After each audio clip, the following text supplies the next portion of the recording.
Si bien es cierto, este tema es un tema muy amplio, es muy extenso, quizás algunos de ustedes ya lo ha venido estudiando o ha tenido la oportunidad de llevar algún curso o alguna capacitación con respecto a estos sistemas de reforzamiento, sabrán que abarcar todo ello en una hora, pues sería, bueno, en una hora o un poco más sería totalmente imposible. Sin embargo, he tratado de juntar los puntos más importantes y sobre todo darle un enfoque más práctico, al menos en este tiempo que vamos a tener, ¿no?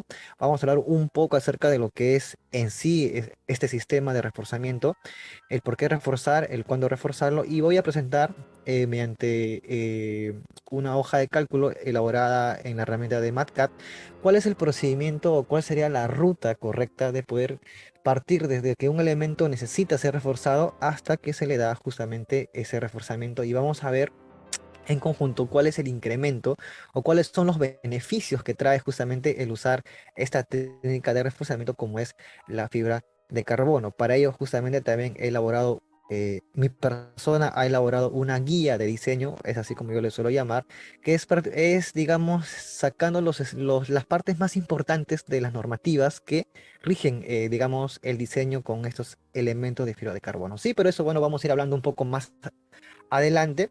Si ustedes se dan cuenta, el esquema que tengo en mi ventana, bueno, en la pantalla que ustedes están pudiendo ver, aparte del título, quiero rescatar algunas cositas, porque es prácticamente de lo que vamos a hablar en este tiempo, ¿no? Si bien es cierto, vamos a comenzar un poco a hablar acerca de estos temas, quiero enfocarme en el tema, voy a apoyar un poco con el tema del... no sé si acá lo tendré, pero bueno, ya bueno. Quiero hablar un poco acerca del tema del reforzamiento. Muchos de nosotros hemos estado acostumbrados desde la universidad, bueno, ahora que ya estamos trabajando y mucho en esos campos, siempre hemos estado ligados al tema del diseño, ya sea para pasado, sea un diseño sísmico, ya sea para sistemas en concreto armado o para sistemas en lo que es acero estructural o lo que es la albañería confinada, ¿no?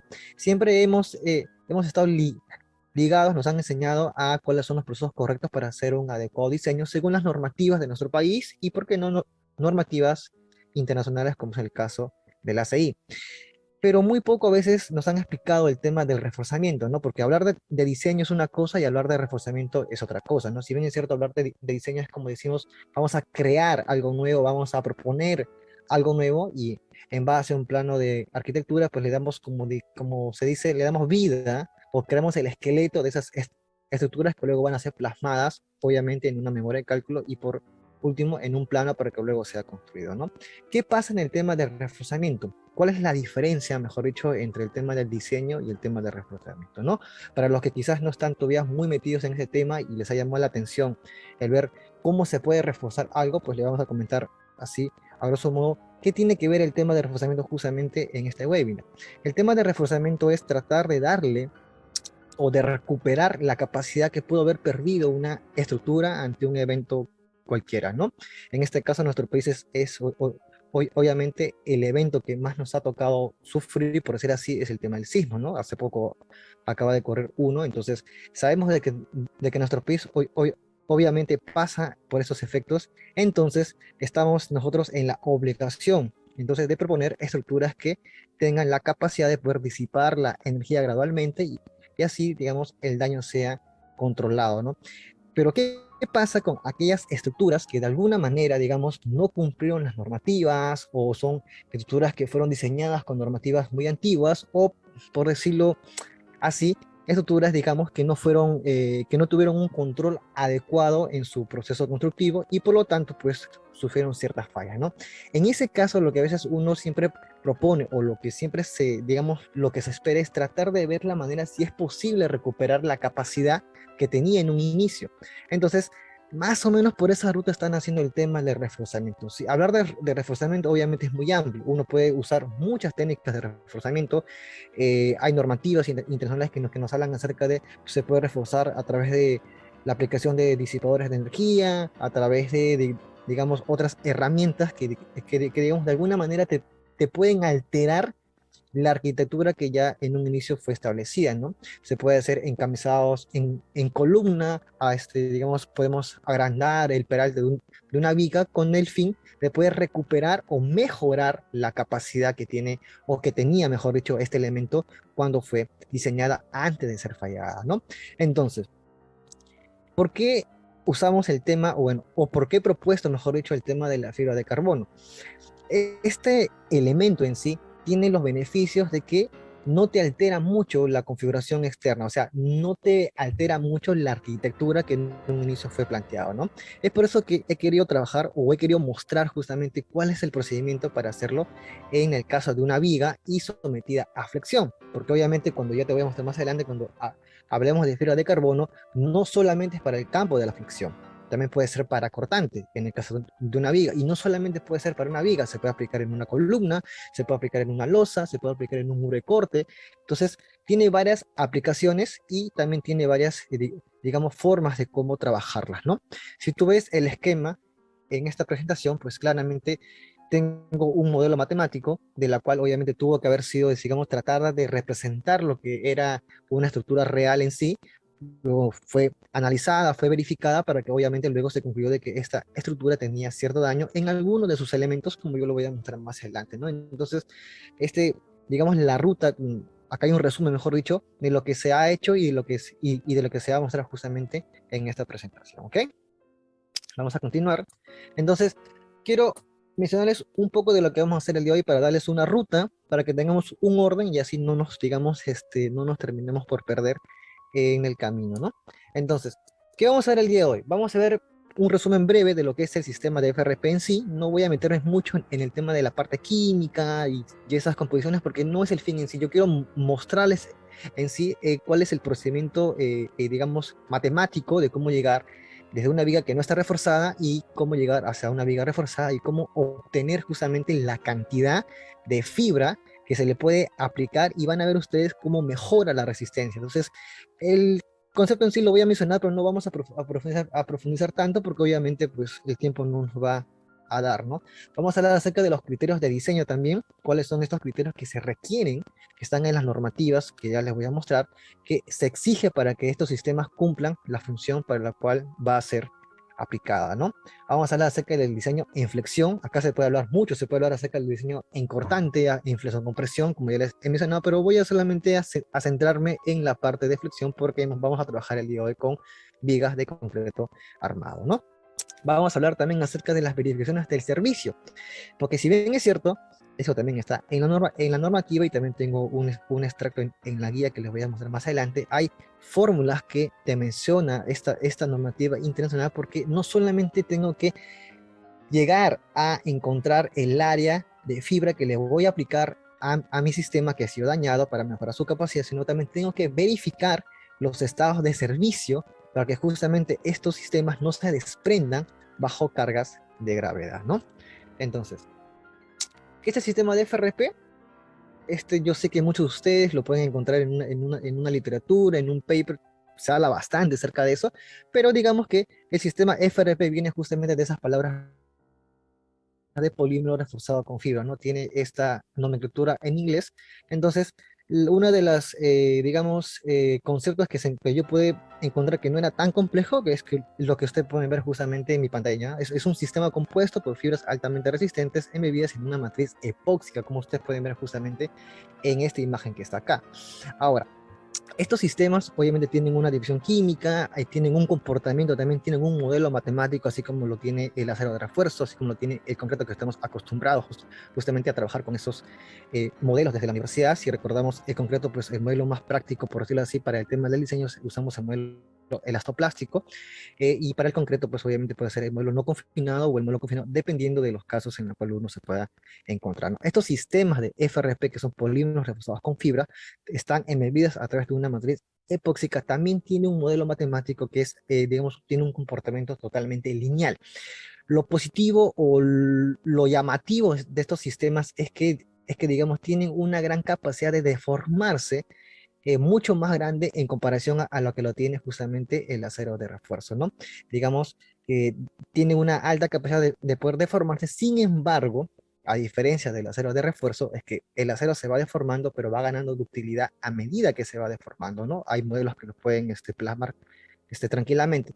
El FRP no tiene un comportamiento similar, digamos, al acero de refuerzo, pero sí tiene la capacidad de poder deformarse o, digamos, alcanzar deformaciones mucho mayores a la del acero de refuerzo. Sin embargo, el FRP no avisa cuando va o cuando ya está alcanzando sus esfuerzos últimos, en comparación como sí lo hace el acero de refuerzo, porque empieza, digamos, a tener una deformación excesiva sin agrandamiento de la fuerza, y entonces alcanza una cierta ductilidad, que es lo que justamente se busca en los sistemas, digamos, que van a tener un compromiso sísmico, por llamarlo así, ¿no?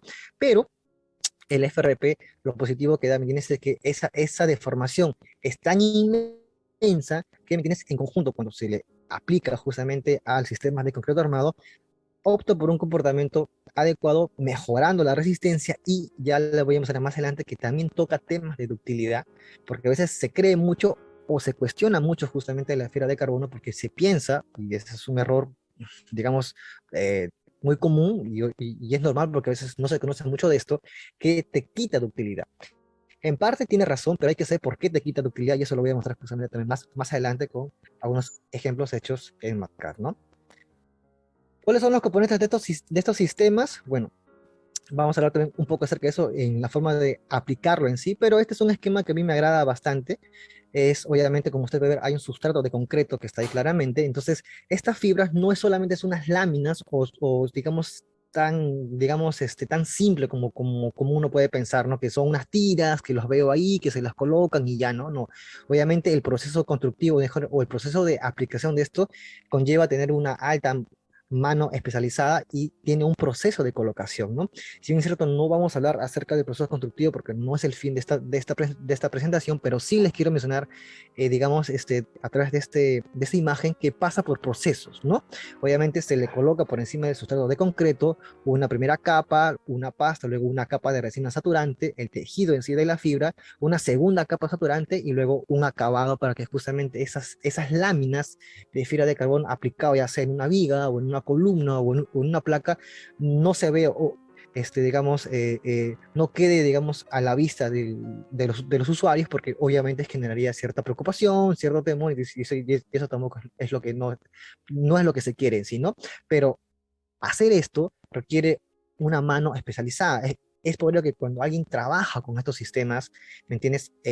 Más allá, digamos, del tema conceptual o del tema numérico, cuando se trabaja con esto para el tema aplicativo ya en sí, digamos, insertarlo en una estructura que está dañada y que se requiere reforzamiento, obviamente se requiere de mano especializada. No es cualquier mano, no es cualquier persona o cualquier equipo, ¿me entiendes? Que tiene que tener, digamos, el derecho de aplicar estos sistemas, ¿no? Hay una gran preparación, mano capacitada, que en conjunto de un gran equipo, obviamente, aplican estos sistemas, porque lo que se evita, y eso es importante, es que se desprenda. Justamente porque a veces los errores que ocurren con estos sistemas es que uno puede tener un gran diseño, digamos, un gran sustento teórico, una gran presentación, unos excelentes planos, pero el proceso de aplicarlo, si no pasa por una capa, luego una resina, luego un tejido de fibra, pues puede ser que se desprenda, y se puede desprender incluso sin haber pasado un evento sísmico, ¿no? Entonces, es más o menos, este es el componente en general de los que les quería yo mostrar, ¿no? ¿Cuándo lo usamos? Muchos se preguntarán, ¿no? Si este profesor o si ingeniero, usted lo ha mencionado, yo tuve, digamos, nociones, lo escuché por ahí en un evento, en una información, en una capacitación, pero siempre queda la duda, ¿no? ¿Por qué cuándo vamos a usar estos sistemas en comparación a otros sistemas, ¿no? Entonces, uno puede decir, bueno, yo puedo usar, digamos, un ensanche en viga, y yo mejor, digamos, agrande el paral de la viga en vez de la fibra de carbono, o yo puedo usar quizás unos disipadores para mejorar el comportamiento global de una estructura y recuperar o tratar de recuperar la capacidad que perdió en un evento sísmico, ¿no? ¿Cuándo usamos estos sistemas de FRP? Por ejemplo, a través de los cambios de uso. Si alguna vez, digamos, has tenido la oportunidad de ser parte de un trabajo, o has visto o te lo han mencionado, muchas veces hay estructuras que, digamos, han sido diseñadas para un fin. Pasa el tiempo, digamos que fueron abandonadas, o se les quiere dar un cambio de uso, ¿no? Por ejemplo, por hacer, ejemplos prácticos, fue una estructura que en un momento, digamos, fue desarrollado para, o fue diseñado para hacer oficinas, por ejemplo, ¿no?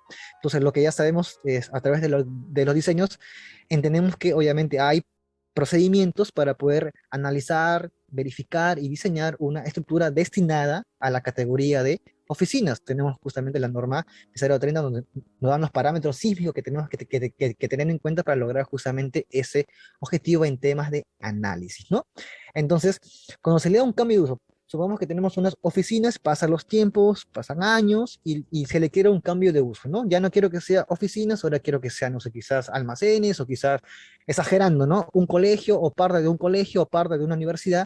Entonces, sabemos, ¿me entiendes? Que no se le puede, ¿me entiendes? Solamente dar el cambio del nombre, entre comillas, y seguir usándolo con nuevas cargas o con nuevo peso. Entonces, obviamente, el cambio de uso te obliga primero a verificar si la estructura que estaba destinada en un inicio para oficina será capaz de soportar nuevas cargas, ¿me entiendes? Para ser destinada a una nueva función, como por ejemplo, digamos, un caso exagerado, un colegio o una universidad, ¿no? Entonces, no se puede, ¿me entiendes? Simplemente pasar por alto el que es el que fue buena diseñada, el que fue bien construida, ¿me entiendes? Entonces hay que verificar las cosas. Entonces, para ello, justamente, una de las formas en que se le puede justamente dar, digamos, una aplicación a la fibra de carbono es justamente a través de este sistema. O sea, que hay un cambio de uso. Al haber un cambio de uso, te obliga, ¿me entiendes?, a verificar las vigas, por ejemplo. ¿Sus aceros fueron correctos? O sea, para lo que es oficina, quizás sí, pero ¿será lo correcto ahora si forma parte de una universidad o de un colegio?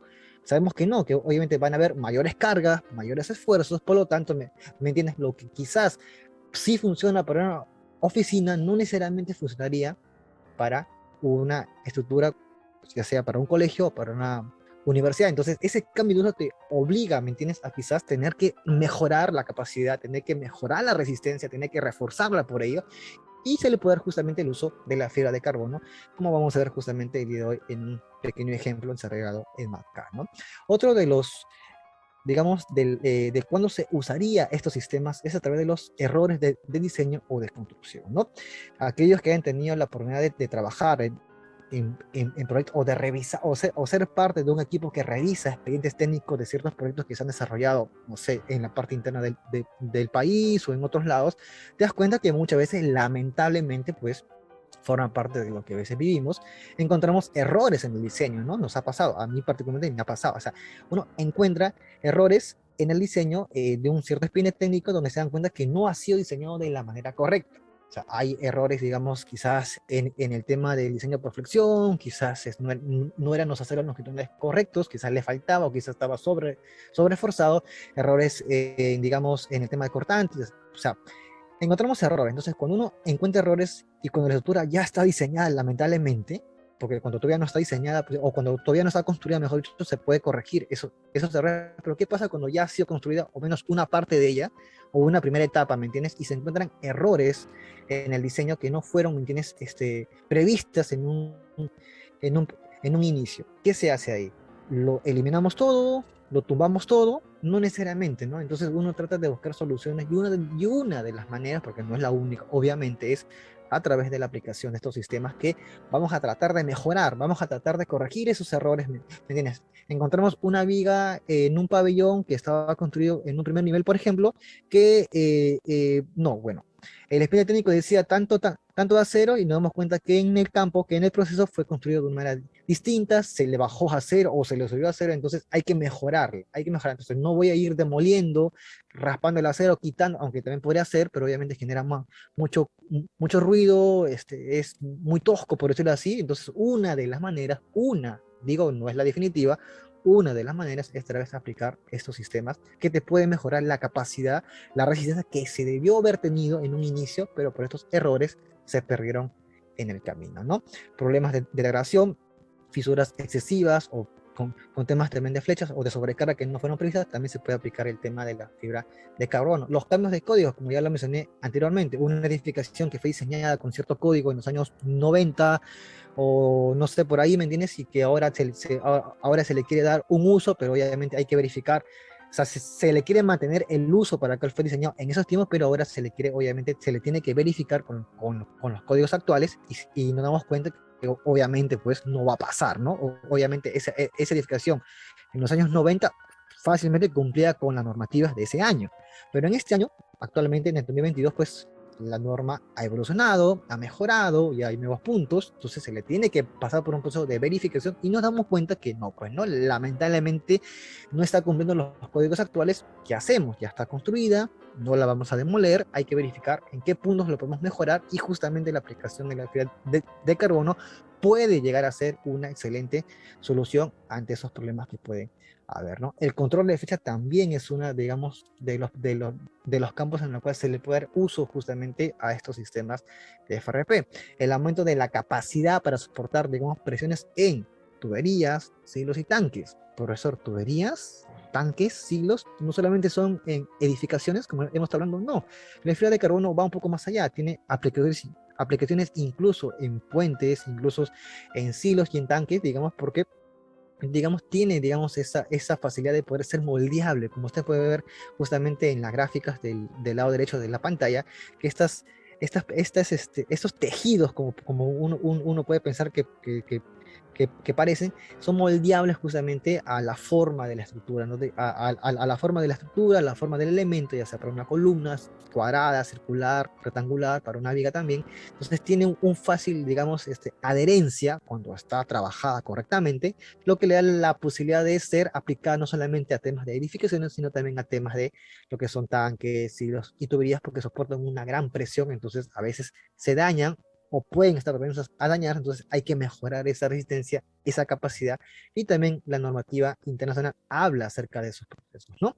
El control de frización, como ya lo mencioné, algo parecido al control de flecha. El refuerzo de cargas explosivas de impacto también es una de las aplicaciones en la cual se le puede dar uso justamente a eso. Y el refuerzo de perímetros de corte de mismos estructurales, ¿no? Si bien es cierto, este último punto no es lo que vamos a ver el día de hoy, no vamos a tocar cortante, pero también tiene una aplicación en el tema de refuerzo por cortante en vigas, al igual que el tema de flexión, ¿no? ¿Para qué lo usamos, muchachos? ¿Para qué lo usamos? Bueno, ya les he mencionado grandemente, a través puede ser para refuerzo a flexión, ya, lo vamos a hacer el día de hoy, puede ser a refuerzo de cortante, no lo vamos a ver, pero lo puedo mencionar un poco en la normativa, refuerzo a tracción, confinamiento, que tiene que ver mucho con el tema de las columnas. Obviamente, esta fibra de carbono, cuando se quiere aplicar a un elemento sometido a flexo o compresión, como es el caso de una columna, mejora mucho el confinamiento porque la forma de adherirse a la columna es parecida a la como tú colocas estribos, ¿no? Sabemos que vamos colocando estribos alrededor, digamos, del núcleo del concreto, estribos, entonces a veces se pueden detectar fallas o, digamos, o carencia de, digamos, de esos estribos o, digamos, excesivas separaciones en los puntos en la cual debería estar bien confinado y digamos, estas fibras pues pueden, digamos, darle, ¿me entiendes?, el soporte que debió haber tenido en un inicio, ¿no? La norma también habla acerca de eso, lo voy a aplicar, vamos a pasar un poco por ahí, pero no vamos a tocar ese tema en sí porque no forma parte de este webinar, ¿no? Entonces, continuemos, ¿no?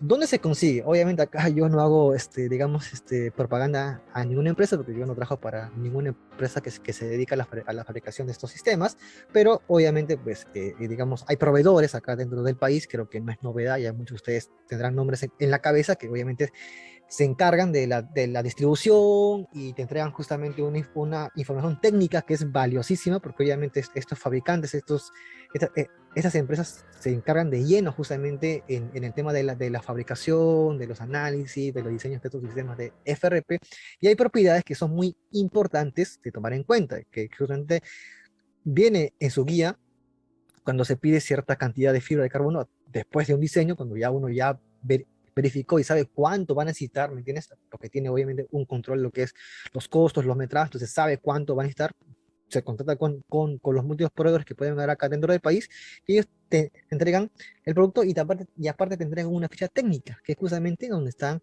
los datos que vamos a ver el día de hoy, porque son datos importantes como los esfuerzos últimos, la densidad, digamos, el espesor de la capa o los posibles anchos de estas fibras para que se adecúen, ¿me entiendes?, al ancho de tu viga o al ancho de una columna. Entonces, más o menos por ahí te da, ¿me entiendes?, esas, digamos, fichas técnicas que son utilizadas para los estructurales o para los que se encargan de hacer el diseño de estos sistemas, ¿no? Y poder darle una solución, bueno, a un sistema que ha sido dañado, ¿no?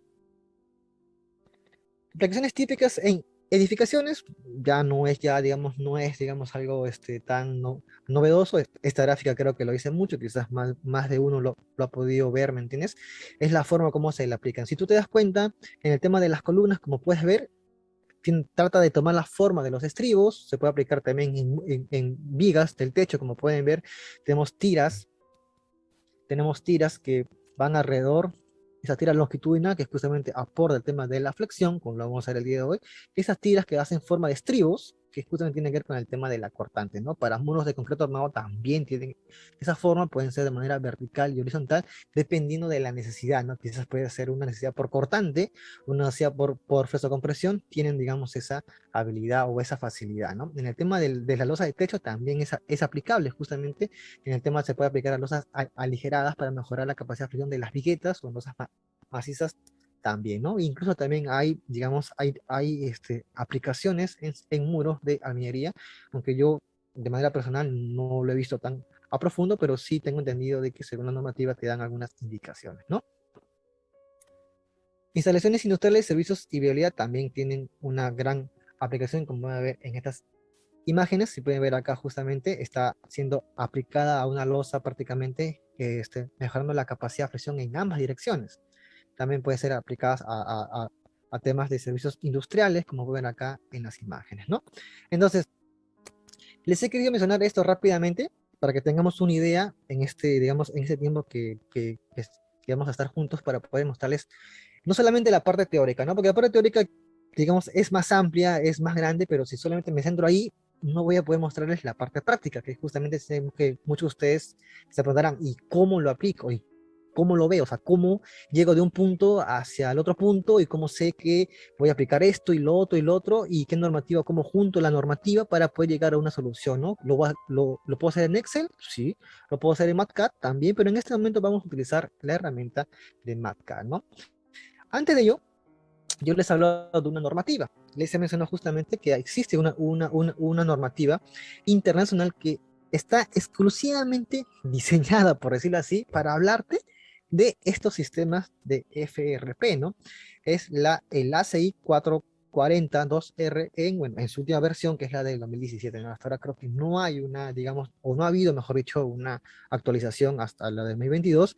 La del 7 fue la última, si no me equivoco, porque anteriormente estaba la del 2008, si no me equivoco, no sé, espero no estar equivocándome con ello, pero la del 17 está dando justamente las mejoras, porque esta normativa inserta ya lo que son los temas de aplicaciones para mejorar el tema del sismo, en estructuras como vigas, como columnas y como placas, ¿no? Cosas que la normativa o la versión anterior a la 17 carecía un poco acerca de esa, ¿no?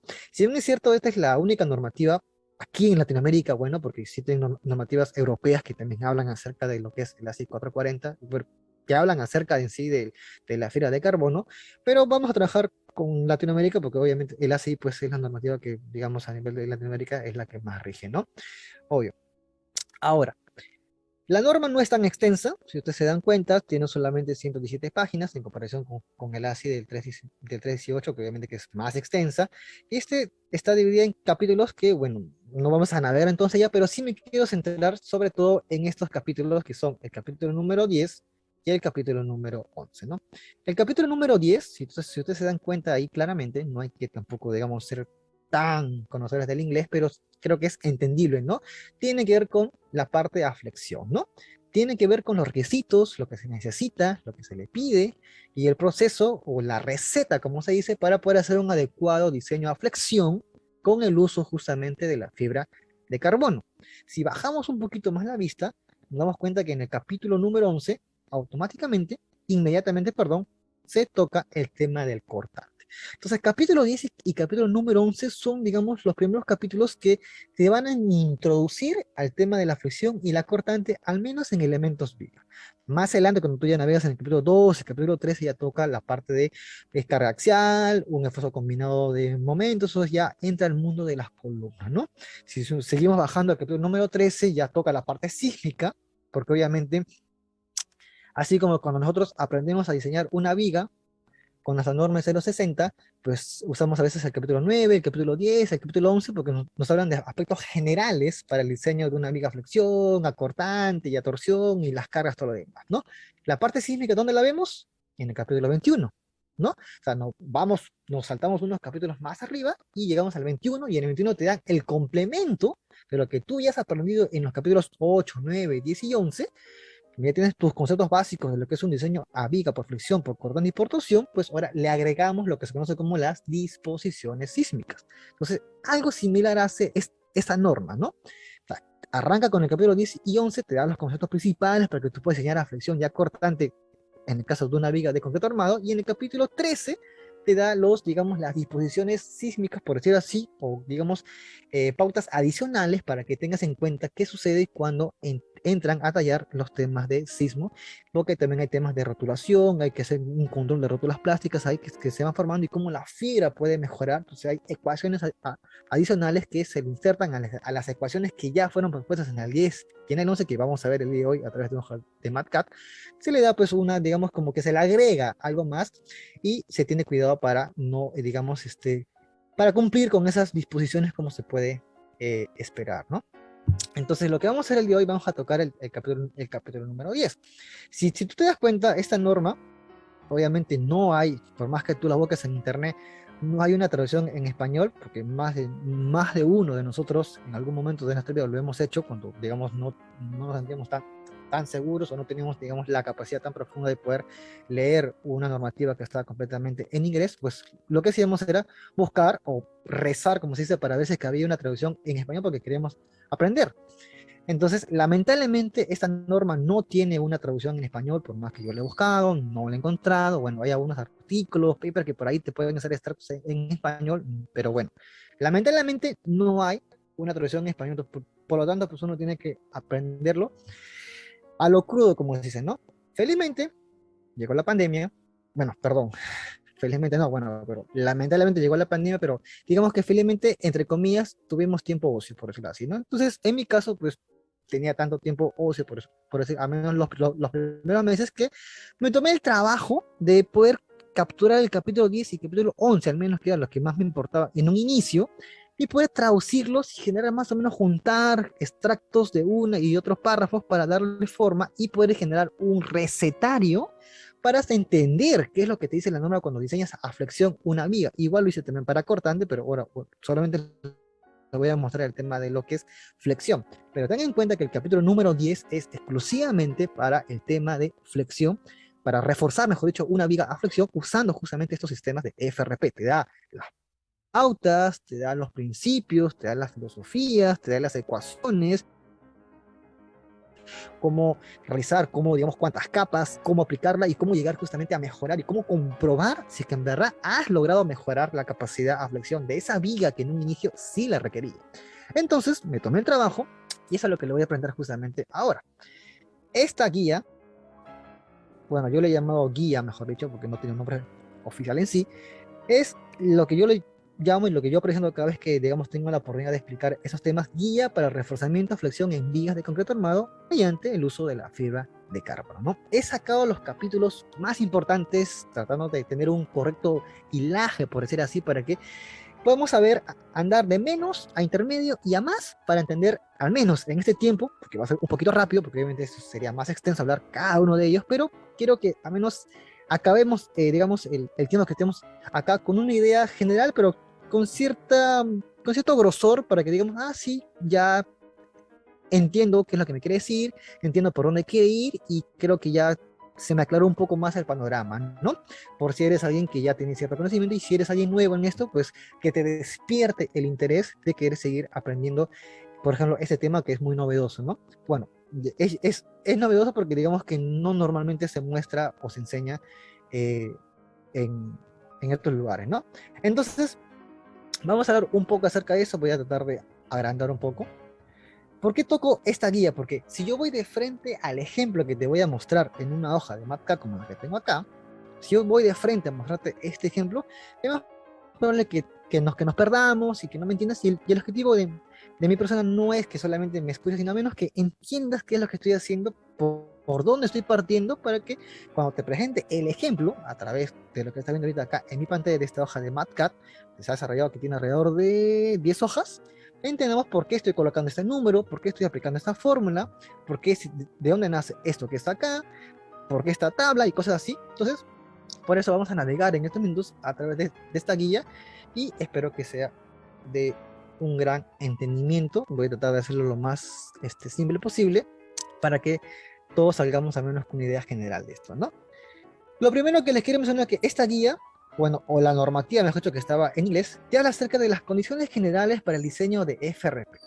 Como todo en la vida tiene un inicio, pues la normativa también dice, espérate un momento, antes de que vayas de frente a las fórmulas, antes de que vayas de frente a aplicar todas las cosas que tú sabes y me saques el área de fibra, quiero enseñarte que hay condiciones generales para diseñar exclusivamente con este FRP. El capítulo 9.0, ya como tú lo puedes revisar en la normativa más adelante, el capítulo 9.0 de esta norma te indica que estos sistemas de refuerzo de FRP deben diseñarse para resistir las fuerzas de tracción mientras se mantiene la compatibilidad de deformaciones entre el FRP y el sustrato de concreto. O sea, maneja más o menos la misma filosofía de lo que hacíamos en concreto armado, ¿no? Debe haber una compatibilidad de deformaciones entre el concreto y el acero, ¿no? Se asumía justamente eso y la norma hace algo parecido en el tema del FRP, que son esas capas que se adhieren justamente al sustrato de concreto que te pide y que te indica que debe haber una compatibilidad de deformación. Y eso digamos, eso se expresa más adelante cuando hagamos las ecuaciones de compatibilidad, que les voy a mostrar también para encontrar cuánta es esa área de fibra que se requería para un cierto caso, ¿no? Pero acá te dice algo muy, muy importante que también lo tengo en cuenta, es que no se debe confiar en el refuerzo de FRP para resistir fuerzas en compresión. ¿Por qué lo subrayo acá? Y eso también me gusta mucho indicarlo.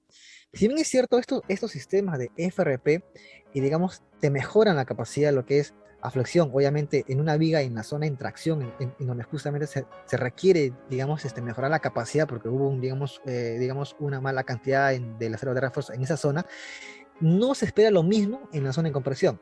En pocas palabras, estas fibras no trabajan a compresión, no tienen un comportamiento para ello, trabajan netamente a tracción. Se traccionan hasta grandes deformaciones, entonces tienen ese único fin. Por eso que acá la norma te indica, ten en cuenta que una de las condiciones es que no te confíes, no puedes aplicarle esperando, ¿me entiendes? Que digamos, que te sume al tema de compresión. Entonces uno dirá, pero profesor, usted me acaba de mencionar hace unos minutos atrás que se aplica a columnas y ahora me dice que no se aplica a compresión. Tengamos en cuenta algo. En el tema de las columnas, que no vamos a hablar el día de hoy, pero sí les quiero mencionar, la fibra no es que se aplique con el fin de mejorar la compresión en sí. Se aplica para mejorar el confinamiento en sí, que digamos que es un caso bueno, tiene mucho, bueno, tiene algo que ver, pero no es, ¿me entiendes? Digamos que la fibra no se aplica para sumar el acero longitudinal, mejor dicho así, sino se le aplica para sumar al acero transversal. Ya, creo que queda un poco más claro, ¿no? Entonces, no, digamos que no tiene el fin de trabajar bajo compresión porque no está diseñada ni ha sido creada, mejor dicho, ya sea químicamente, para ello. O sea, es una herramienta que trabaja eficientemente en lo que es atracción y la norma te indica justamente que tenga en cuenta de que no va a trabajar a compresión, ¿no? Sin embargo, es aceptable que estos experimenten fuerzas de compresión debido a la inversión de momentos, ¿no? Pueden no ser despreciados al momento de calcularse la distancia de flexión de los sistemas de FR. Acá te hace mención a que estas fibras, si bien es cierto, cuando se aplican en el caso de una viga en los extremos, acuérdate que si en el caso de hacer una viga sísmica existe lo que se conoce como la inversión de momentos, ¿no? Sabes que la parte de arriba de la viga, o sea, digamos del tramo de viga, cuando tú tienes un tramo de viga, en esta zona de acá, pues a veces en un momento está en tracción y la parte de abajo está en compresión. pero luego ocurre una inversión de momentos y la parte de arriba cambia a tracción y la parte de abajo se vuelve a compresión. Entonces, eso es lo que se conoce como la inversión de momentos, ¿no? Ya recordamos un poco eso en el tema de concreto armado, ¿no? Entonces, ¿qué pasa cuando yo tengo la fibra aplicada en ese momento? Si yo aplico acá la fibra como una capita, en ese momento, pues en este caso está trabajando, cuando la parte de arriba está en tracción, pues está sumando la tracción, pero cuando ocurre la inversión de momentos, la fibra va a estar comprimida y por lo tanto, pues te dice que eso se desprecia, o sea, no te suma a la compresión, no deberías tomarlo en cuenta, ¿me entiendes? Y lo que está abajo, que antes estaba en compresión, pues ahora pasa a estar en tracción. Entonces, te indica más o menos esas cosas para que lo tengas en cuenta. Entonces, eso hay que digamos, manejarlo de cierta manera, ¿no? Habla también acerca de la filosofía del diseño. Te dice justamente que el capítulo 9.1 nuevamente indica que los sistemas de refuerzo con FRP deben diseñarse de acuerdo a los requisitos de resistencia y capacidad de servicio dados por el ASI 318, ¿no? Utilizando los factores de resistencia y carga establecidas en dicho código. ¿Qué cosa te quiere decir eso? ¿Me entiendes? Cuando diseñemos o cuando reforcemos estos sistemas de FRP, y en el caso de una viga, pues vamos a tener que utilizar los mismos factores de carga para amplificar la carga externa, con esos valores que uno lo encuentra en el ACI, y los factores de resistencia para flexión cortante que también lo encuentras en el tema del ACI, ¿me entiendes? Pero también te menciona que este nuevo ACI del 440, que es justamente exclusivamente para temas de FRP, recomienda factores de reducción adicionales que van a ser aplicadas justamente a la contribución de refuerzo de FRP para reflejar unas ciertas incertidumbres inherentes a estos sistemas en diferentes de los casos del concreto armado, ¿no? ¿Qué cosa quiere decir con eso? Cuando nosotros apliquemos en el ejemplo que veamos, ¿me entiendes? Vamos a ver que sí es cierto, vamos a amplificar las cargas externas en los elementos por los factores que estamos acostumbrados a verlos en el tema del ACI. Vamos a castigar la flexión con el 0.9, que es común, que lo estamos viendo siempre, en lo que es temas de concreto armado. Pero cuando apliquemos la fibra de carbono, también existe un factor de reducción en la fibra de carbono, y eso también está plasmado ya no en el ASI del 318, sino está plasmado en el ASI 440. O sea, el ASI de 440, que para FRP te propone nuevos factores de reducción que no necesariamente tienen que coincidir con lo que te propone el ASI para un sistema que no tiene FRP. Hay que tener en cuenta eso. Entonces, conclusión, aparecen nuevos factores de reducción, tanto para cortante como para flexión, para sistemas donde se le va a aplicar el FRP, ¿sí?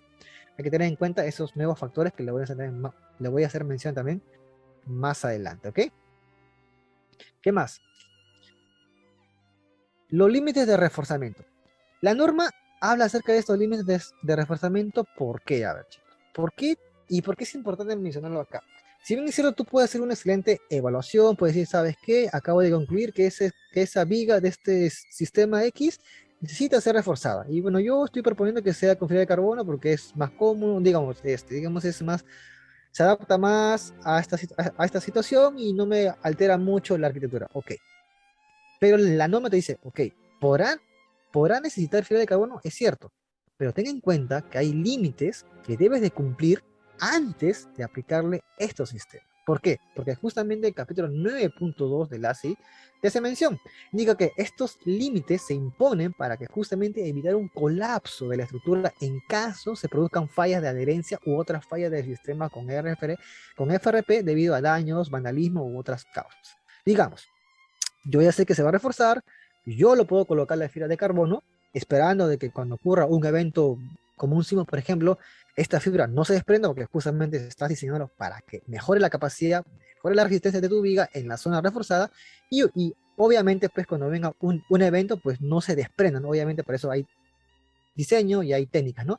Pero ¿qué pasa cuando ocurre digamos, temas de vandalismo, un accidente con fuego o algo parecido? ¿Me entiendes? Que hace que en estado de servicio posiblemente la fibra se desprenda. Entonces, para evitar justamente que se desprenda antes de cumplir el objetivo para el cual ha sido propuesto, la norma te indica que tienes que cumplir ciertos límites de reforzamiento. Límites de reforzamiento. Si no cumples esos límites de reforzamiento, por más que tú indiques que requiere FRP, ya no sería accesible colocarle estos sistemas, porque tienes que cumplir estos límites mínimos para estar seguro de que esta fibra no se va a desprender cuando no debería desprenderse en un estado de servicio, ¿me entiendes? Para ello, te da, ¿me entiendes?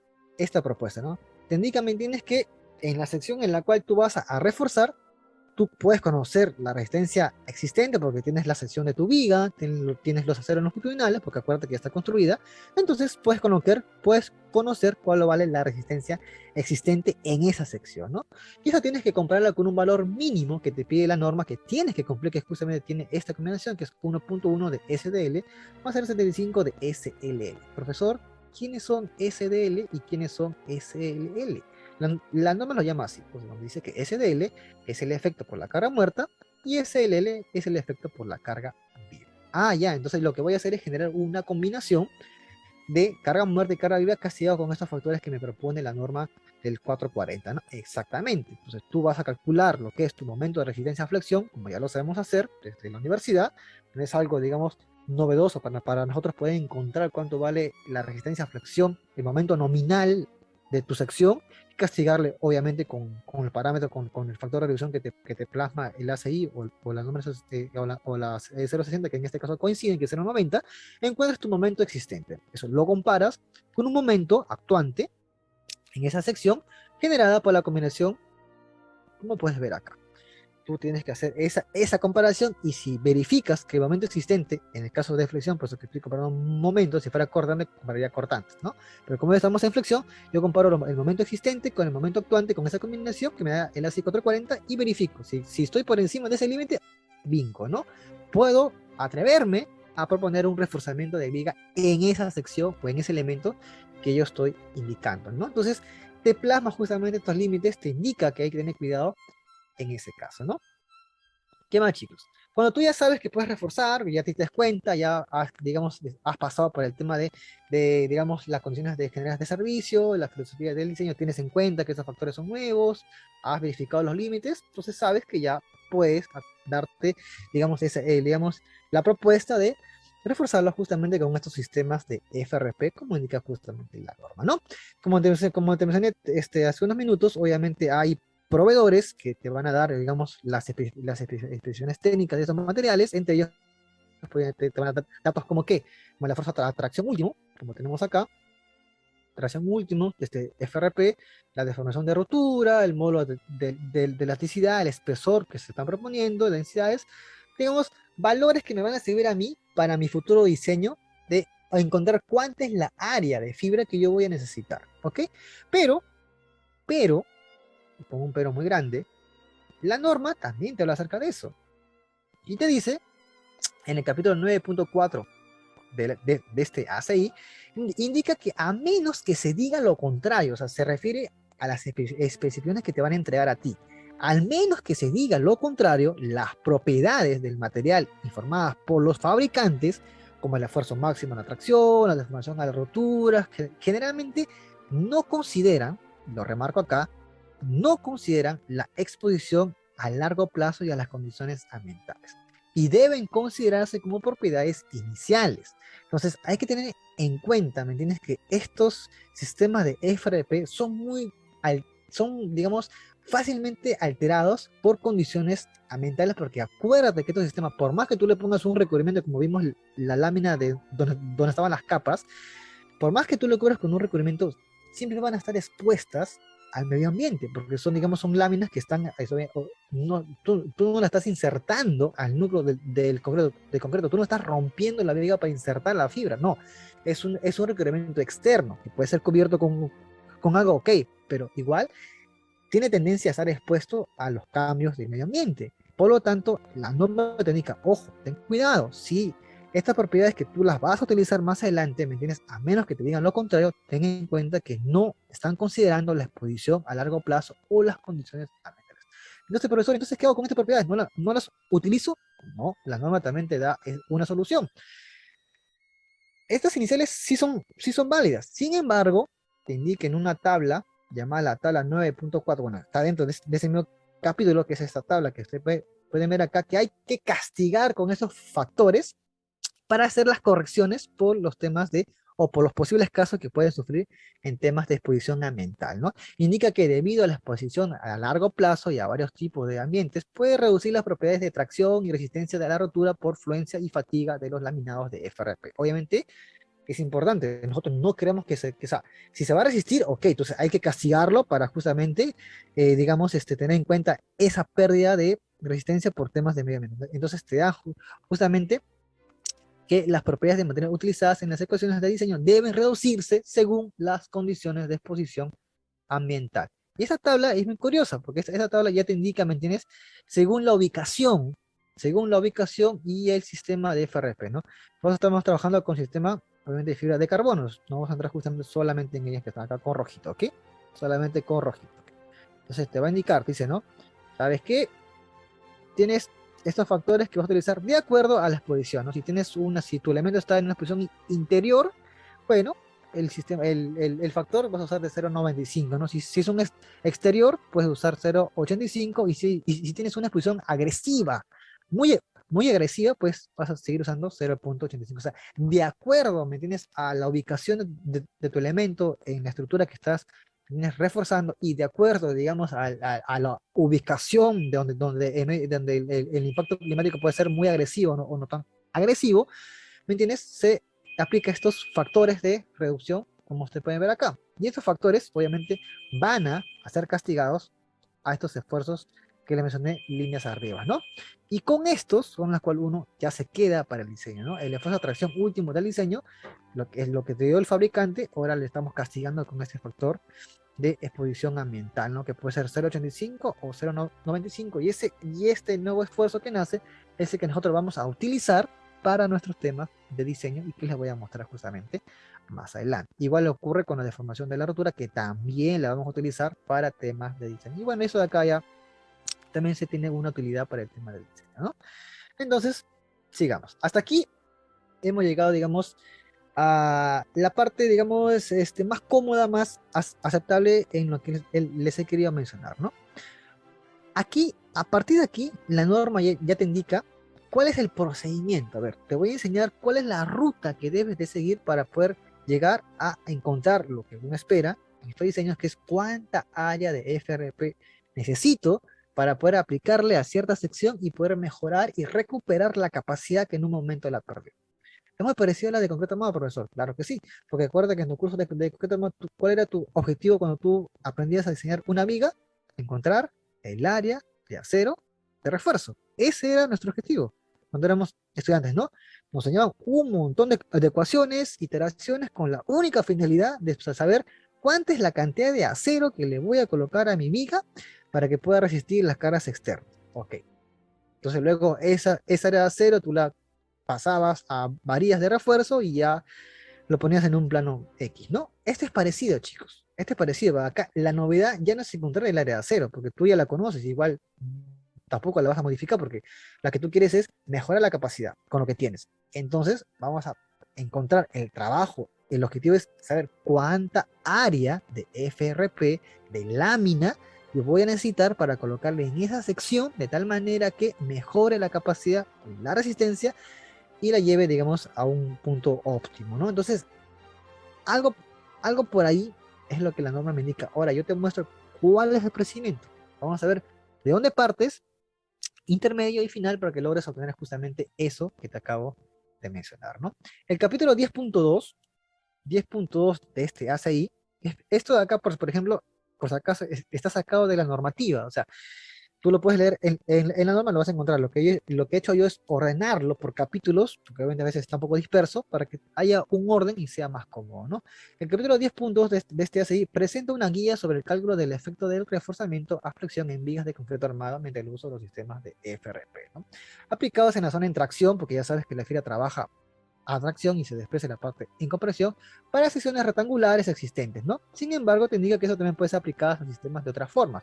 Secciones T, secciones L y secciones con acero en compresión. Y acá quiero tocar un tema, porque muchos dirán, ¿no? Profesor, viga simplemente reforzada, viga doblemente reforzada, tiene acero en compresión, le considero, no le considero. Bueno, ¿qué dice la norma? Cuando yo me voy a la normativa, por ejemplo, a la normativa, a la ASI 440, cuando yo empiezo a navegar y a leer, si tú te das cuenta, todos los esquemas, todos los gráficos de donde nacen las fórmulas que vas a ver más adelante, son en base a un sistema solamente considerando el acero en tracción. No hay ninguna fórmula que te tome en cuenta el acero en compresión. ¿Y por qué, profesor? Bueno, la normativa lo planteaba así, ¿no? Obviamente porque supongo que, bueno, las ecuaciones son un poco más trabajadas, son más fáciles de trabajarlas sin considerar el acero en compresión, ¿no? Entonces, todas las funciones que tú vas a ver en el ACI, en la normativa oficial y no en la guía, es basadas en una sección solamente considerando el acero en tracción y no considerando el acero en la zona en compresión. Así el acero en compresión trabaje o no trabaje, o fluya o no fluya, no lo está considerando, ¿ok? Pero a la hora de hacer la guía yo quise, digamos, aumentar las fórmulas, sí considerando el acero en compresión por si alguien de ahí, por si alguien que quiera, digamos, verlo o ampliarlo, quería considerar obviamente el acero en compresión. Entonces las fórmulas que tú vas a ver en esta guía, ¿me entiendes? Sí considera el acero en compresión y también el acero en tracción, ¿no? El cambio no es tan brusco, va a depender del caso de la viga, pero si yo simplemente elimino las ecuaciones que tengan que ver con la parte de la zona, bueno, que tengan que ver con el acero en compresión, llego a las mismas fórmulas que están planteadas en el ACI, donde solamente considera el acero en tracción, ¿no? Hago mención en eso porque las fórmulas van a ser un poco distintas a las que están en el ACI, en la norma oficial, con las fórmulas que ustedes van a ver en esta guía, ¿no? Entonces, ¿cuál es el primer paso? Primer paso que dice la norma, dentro de su procedimiento de cálculo, es hablemos acerca de la deformación inicial en el sustrato del concreto en el instante que estamos colocando el FRP. ¿Cómo es eso, profesor? ¿Existe una deformación inicial cuando uno coloca el FRP? Claro, acuérdate que tú estás colocando estas tiras en una estructura que ya existe, en una estructura que ya que ya soportó cara muerta, que ya soportó cara viva, quizás soportó un evento sísmico, uno no puede saber. Entonces, es imposible, ¿me tienes pensar que no exista deformación en las fibras de esa viga? O sea, hay deformación. Entonces, la normativa lo llama deformaciones iniciales en ese instante que tú vas a colocar el FRP, ¿no? Entonces, te indica que claramente que el capítulo 10.2.3 de esta normativa indica que la deformación inicial sobre el sustrato adherido, y ellos lo llaman el EBI, deformación inicial en el sustrato del concreto, cuando justo se está colocando el FRP, ¿no? Se puede determinar a partir de un análisis elástico de medios existentes, ya bueno, y con las ecuaciones que nosotros conocemos, que lo voy a mostrar más adelante. Lo que quiero que ahorita que entendamos juntos es qué cosa es ese EBI, qué cosa es esa deformación inicial y por qué la norma lo toma en cuenta al momento de hacerme esta ruta o este recetario para que no me afecte las ecuaciones que le voy a mostrar más adelante, ¿no? Voy a bajar un poquito para indicarles por qué. Cuando nosotros vemos esta gráfica que yo tengo aquí, que tiene que ver justamente con la deformación inicial en el sustrato del concreto, que es justamente el EBI, ¿me entiendes? Hubieron algunos autores como Arduini y Nani, ¿me entiendes? En los años 97 y 98, que indicaban que estas deformaciones deben considerarse deformaciones iniciales y deben ser, ojo, y deben ser excluidas de las deformaciones del FRP. Acuérdate que este sistema de FRP también va a tener cierta deformación cuando tú se lo aplicas al sustrato del concreto, que va a tender a deformarse, pero va a estar en conjunto o va a partir de una deformación que ya existe en el concreto. Entonces la normativa te indica, ¿me entiendes? En base a los estudios de Arduini, Nani y Gold, que esas deformaciones deben ser excluidas de las deformaciones del FRP. Es por eso que es importantísimo conocer ¿cuánto es este valor? Si bien es cierto, no es mucho, no es grande, porque son razones iniciales en el concreto, pero sí hay que saber encontrarla y luego eliminarla de esa deformación que es de la fibra de carbono. Este FE es muy importante y lo vamos a ver más adelante. Y tiene que ser, digamos, este acá, si tú das cuenta, solamente parte de este punto a este punto. No está tomando el total, que debe ser todo esto de acá, ¿no? El total es todo esto que está acá, pero a este total se le está restando el E sub I, por lo tanto se encuentra este, deformación de la fibra de carbono. Profe, ¿cómo encuentro ese EBI que usted me ha hablado? Ese EBI que Arduini, Nani y Gol me mencionaron. Acaban de decir que existen unas deformaciones iniciales, ok, ya lo entendí, profesor, pero ahora, ¿cómo yo lo obtengo? O sea, ¿cuáles son las fórmulas para obtenerlo? Bueno, las fórmulas las tienes más abajo, creo que ya las has visto. Dos caminos. Dos caminos, ¿cómo es eso, profesor? ¿Sí? Hay dos caminos de cómo encontrar esas fórmulas. Dos posibilidades. Pero esas posibilidades van a depender de lo que justamente estaban líneas arriba, de lo que te había mencionado. Porque esas deformaciones iniciales va a depender de que si el sistema está agrietado o no agrietado en el instante que estás colocando la fibra de carbono. En el instante que uno coloca la fibra de carbono es imposible saber. Uno puede pensar, ah, bueno, si está agrietado o no está agrietado. No lo sabemos. Entonces la norma te indica, verifícame primero. Verifícame si el sistema está agrietado y no agrietado. Y si está agrietado, le vas a aplicar el EBI de esta manera, y si está agrietado, me vas a aplicar el EBI de esta manera. Entonces ahora la pregunta ya no nace en saber cómo calcular el EBI, porque ya sé cómo calcularlo, sino nace cómo me doy cuenta si mi sección está agrietada o no agrietada, ¿no? Para ello, la norma te indica que para que tienes que comparar esas dos condiciones, un momento M, que ellos llaman M sub IP, que es un momento por servicio exclusivamente por carga muerta. No tome en cuenta la carga viva, en este caso, solamente por carga muerta, tú tienes un momento SUIP. O sea, tú vas a generar obviamente un estado de carga exclusivamente por carga muerta, donde lo vas a llamar MSUIP. O sea, es fácil de encontrarlo con el programa de etapas, tranquilamente, ¿no? Pero tienes que comparar con un momento MSUR, que es el momento de agrietamiento. Ese momento de agrietamiento, obviamente, tiene esta formulación. Un F sub R, que creo que ya te has dando cuenta, que tiene que ver con la resistencia a la tracción del concreto, un IG, un H y un CBR, ¿no? Eso vamos a hablar un poquito en estos instantes, pero me quiero adelantar que el F sub R es la resistencia a la tracción del concreto, ¿no? Entonces, obviamente, tú tienes que encontrar digamos, estas variables, como son la profundidad del eje neutro cuando el sistema no está agrietado y cuando está agrietado, ¿no? Esto creo que ya nosotros lo recordamos cuando tenemos una sección, perdón, cuando tenemos una sección de concreto armado en nuestros cursos, ay, perdón, nuevamente, cuando tenemos nuestros cursos de concreto armado, sabemos que tenemos una sección de una viga, teníamos los aceros por aquí, por aquí, por aquí, por aquí, y recordamos nuestro estado elástico no agrietado y nuestro estado elástico agrietado, ¿no? Nuestros primeros temas, nuestros primeros pininos en concreto armado, ¿no? Y sabíamos que cuando queríamos hallar, digamos, la posición del eje neto para una sección no agrietada, lo que hacíamos era suplir, ¿no? O reemplazar estas áreas de acero por unos cachitos, se van a acordar más o menos algunos, cachitos por acá, y todo era de un solo material, ¿no? Había, digamos, una conversión hubo una relación entre los módulos de elasticidad del concreto y del acero, y encontramos todas las propiedades como son la inercia, el eje neutro para un sistema no agrietado, ¿no? Entonces, no voy a entrar a fondo a eso porque eso no es el fin, pero esta es la ecuación justamente para encontrar la profundidad del eje neutro en un sistema no agrietado, considerando tanto el acero en tracción como que el acero en compresión. Acá en la fórmula yo sí estoy considerando el acero en compresión, es decir, por acá deben unos aceros en compresión, así trabajan o no trabajan, pero yo estoy dentro bueno, perdón, dentro de esta fórmula, la estoy considerando. Entonces, para que lo tengan en cuenta, ¿sí? Entonces, lo mismo, ¿me entiendes? Dentro de los sistemas no agrietados era encontrar también la inercia, ¿no? Que tampoco voy a entrar a detalle profundo porque esto ya lo hemos manejado desde la universidad, ¿no?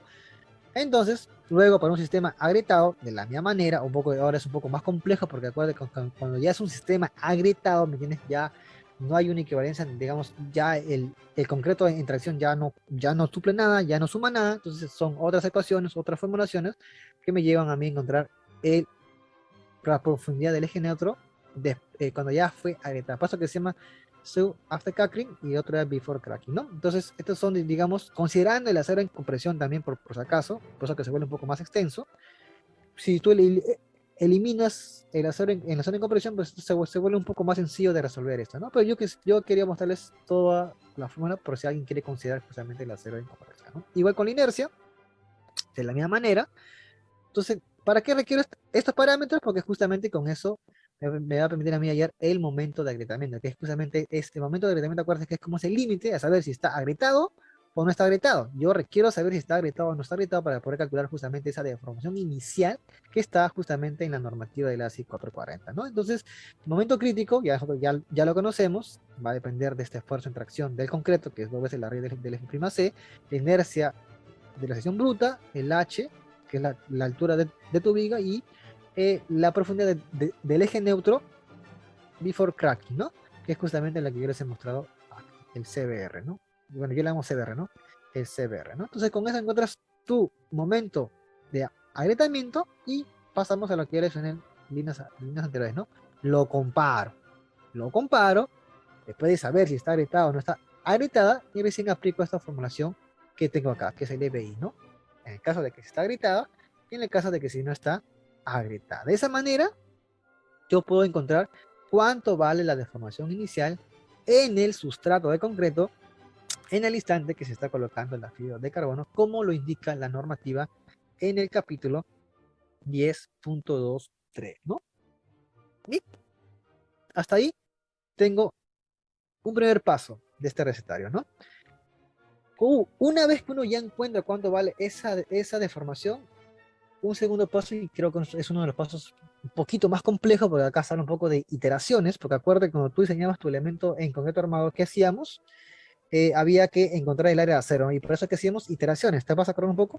Iterabas, iterabas las ecuaciones hasta encontrar una convergencia y poder encontrar el área de acero, ¿no? Incluso algunos lo programaban en Excel, algunos lo programaban en sus calculadoras, en sus calculadoras, y encontraban esas iteraciones rápidamente hasta encontrar el área de acero. Esto es similar, chicos. No se aleja tanto de esto, ¿me entiendes?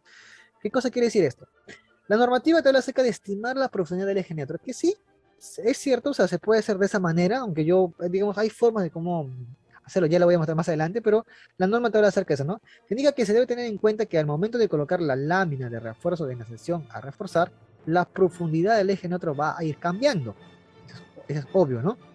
El procedimiento de cálculo aquí descrito ilustra un método iterativo que implica seleccionar una profundidad supuesta, o sea, asumimos una profundidad del eje neutro, calculando así que las deformaciones en cada material, o sea, se refiere en el acero, en el concreto y en la fibra de carbono, luego hacer una compatibilidad de deformaciones, calcular los esfuerzos asociados de cada material y luego las fuerzas y hacer un equilibrio de fuerzas internas y así una compatibilidad y verificar si ese eje neutro que tú estás proponiendo, pues haces que las ecuaciones sean compatibles, ¿no? Te vas a acordar más o menos un poco de lo que hacíamos. Si tú recuerdas un poco, voy a apoyarme de acá. ¿En qué está acá? Me está molestando. Si tú te acuerdas un poco de cuando tú teníamos una viga y uno coloca lo que es la fibra de carbono como unas capas que están en la parte, en la zona en tracción, y nosotros hacemos nuestras ecuaciones de compatibilidad, primero en lo que son temas de deformaciones unitarias. Por acá está el eje neutro, más o menos por así, ¿no? Ya está. Sabemos que acá, ¿me entiendes? Tiene que ver con la deformación del concreto. Acá hay una profundidad del eje neutro. Tiene que ver con la deformación del acero. Y tiene que ver con la deformación de la fibra de carbono. Entonces, cuando hacemos el tema del diagrama de fuerzas, perdón, o de esfuerzos, acá aparece nuestro famoso bloque de Wiener, cuando se ve un poco más adelante. Aparece la fuerza del acero, porque yo conozco cuánto valen estas áreas. Y aparece una nueva fuerza, que es justamente la fuerza o el esfuerzo de lo que es la fibra de carbono. Acá está lo que es la compresión del concreto, ¿no? Entonces, todas ellas, ¿me entiendes?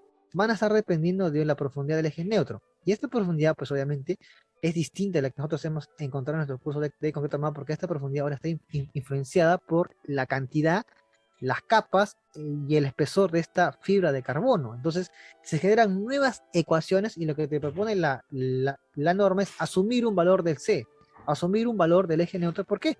Para que así me tienes todas estas fuerzas que yo conozco acá, estén en función de C. Porque si yo hago un equilibrio de fuerzas, todas las fuerzas en tracción, la fuerza del acero, la fuerza de la fibra, por decir así, pues tiene que haber una equivalencia con la fuerza de compresión del concreto. Pero, como yo he asumido un valor de C, todas ellas pues deben estar en función de ese eje neutro asumido, ¿no? Entonces, de esta manera, si coinciden, quiere decir justamente que el eje neutro propuesto es correcto, ¿no?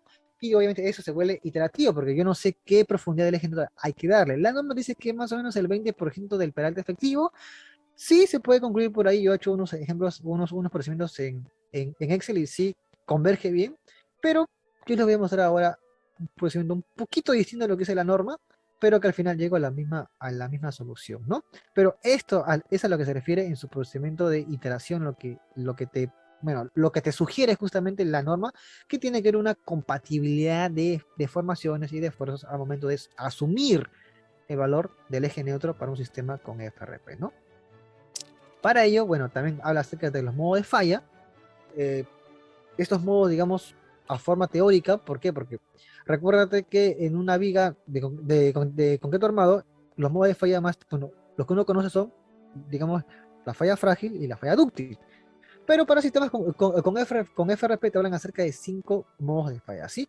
Para no, digamos, meternos tanta profundidad en ellos, solamente te voy a indicar que la falla que más se espera tener es la falla número 3, donde justamente se logra la fluencia del acero, seguido por un aplastamiento del concreto, que es lo más típico, que es lo que esperamos siempre, pero en el caso de tener FRP, que ocurran estos dos primeros, o sea, que fluya el acero en tensión, seguido de un aplastamiento del concreto y que la fibra no falle, ¿me entiendes? ¿No? Eso es lo que se espera, ese es siempre lo ideal. Sin embargo, no es lo que necesariamente siempre ocurre.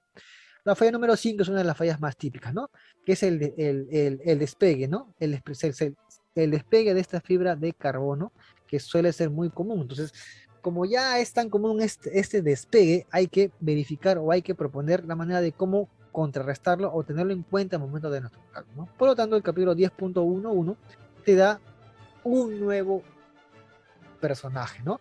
El EFD, que es justamente esa deformación del desprendimiento, o sea, digamos, el límite para que se desprenda o no se desprenda justamente esta fibra de carbono, y te pide que la deformación F sub E, que ya te mostré líneas arriba, ¿me entiendes? Que es la deformación unitaria de la fibra de carbono, descontando el E sub BI, acuérdate, descontando el EB sub BI, debe estar por debajo de este FD, que es justamente el límite para que la fibra se logre desprender.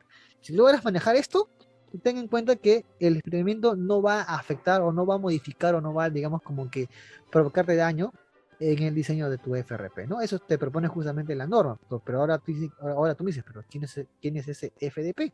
Ese FD. Entonces, la norma acá te indica que en el capítulo 10.25 te indica justamente que las deformaciones máximas que se puede lograr en el refuerzo de FRP se regirá por las deformaciones desarrolladas en el FRP en el punto en que el concreto se aplasta, en el punto en que el concreto se rompe, que la fibra se rompe, o en el punto que el FRP se desprende del sustrato. Entonces, te da, ¿me entiendes? Tres fórmulas para las deformaciones, ¿no? Te dice, esta es una forma de cómo calcular el F sub E, o sea, digamos, la deformación de la fibra de carbono, obviamente, del triángulo de deformaciones que hemos visto líneas arriba, ¿me entiendes? Tomando en cuenta la deformación del acero, el peralte efectivo y ese C que no conozco todavía, y descontando justamente ese E sub I, acuérdate, estamos descontando el E sub I, por eso que nace el F sub I. Pero este es en el caso de que se aplaste concreto. Cuando se desprende el CFRP, te da justamente, ten en cuenta que hay un límite, que es justamente este FD. Obviamente, este coeficiente que usted puede ver acá no está en la norma, porque la norma lo trabaja de otra manera, porque usa otros, digamos, otros sistemas de unidades. Yo lo he convertido para que sea lo más cómodo a los sistemas que nosotros manejamos, ¿no? Aquí en Perú. Y te da un límite para la rotura de la fibra. De estos tres, la normativa te indica que el F sub, la deformación unitaria de la fibra debe ser el menor de todos ellos. De esa manera, tú estás, ¿me entiendes? Controlando que no hay un desprendimiento de las láminas de la fibra de carbono, o de que existe ese modo de falla. De esta manera, o sea, te está indicando que hay tres formas. Lo puedes calcular a través del aplastamiento de concreto, o a través del desprendimiento del FRP, o de la rotura de la fibra. De los tres, tómame el menor, y ese menor es el valor de la deformación de la fibra, de la deformación unitaria de la fibra de carbono, ¿no? ¿Para qué me sirve el F sub E? Porque acuérdate que hemos hablado acá que acá hay una compatibilidad de deformaciones. Ya tengo la deformación de la fibra. ¿Qué me falta conocer? La deformación del acero en tracción, la deformación, bueno, de concreto, que ya sé también. Y si es que considero el acero en compresión, también cuánto vale la deformación del acero en compresión. Pero todos ellos en función del valor de C que no conozco. Por lo tanto, acá yo empiezo, ¿no? Determinar las deformaciones a nivel de material. Ok, entonces una vez encontrar la deformación efectiva del FRP, que lo hemos encontrado acá líneas arriba, entonces yo puedo encontrar las deformaciones en el concreto, en el acero en tracción y en el acero en compresión. Tranquilamente. Si te das cuenta, tú eres observador, esta deformación del concreto, ¿me entiendes? Va a estar en función, va a depender de ese F sub E y va a depender de este C que sigo sin conocer. la deformación del acero de la misma manera. Está deformación de la fibra de carbono y también aparece este C que tampoco conozco. Y la deformación del acero en compresión de la misma manera. Aparece la deformación de la fibra de carbono y sigue apareciendo este personaje que hasta ahora desconozco, que es la profundidad del eje negro, ¿no? Entonces, estas ecuaciones obviamente se resuelven tranquilamente teniendo en cuenta este triángulo de deformaciones, porque acá tú ya conoces quién vale este señor. Ya sabes cuánto vale el señor. Uno me dirá, pero profesor, ¿la deformación del concreto no es 0.003? Te digo que no. Y eso lo voy a ver justamente más adelante y te voy a explicar por qué no se considera justamente el 003, ¿no? Porque recuerda que el modo de falla ¿me entiendes? Que la fibra todavía, ¿me entiendes? Siga trabajando hasta mientras que todavía el concreto no reviente. Porque acuerda que cuando el concreto revienta, ahí todo se detiene, ¿no? Entonces, más o menos por ahí va la idea, ¿no? Entonces, encontrando las deformaciones iniciales del material, ¿qué procedo a hacer? Encuentro los esfuerzos, ¿no? Y eso también está dentro de la normativa. El capítulo 10.2.10 te indica cómo encontrar esos esfuerzos, ¿no? Entonces, esto ya no es, eso es más parecido a lo que hacemos en concreto armado. Encuentro el esfuerzo de la zona de la acero en tracción, de la fibra de carbono y de la acero en compresión, ¿no? Con eso, hago una compatibilidad hago un cálculo de equilibrio, como ustedes pueden ver acá, en esta fórmula que ustedes pueden ver acá, tengo el aporte del acero en tracción, tengo el aporte del acero en compresión, tengo el aporte de la fibra de carbono y tengo el aporte, y lo voy a poner con otro color, de la fuerza de bloque en compresión del concreto. Muy bien. Yo vuelvo a preguntar, si tú eres observador, quiero que mires acá. ¿Quiénes son conocidos para ti?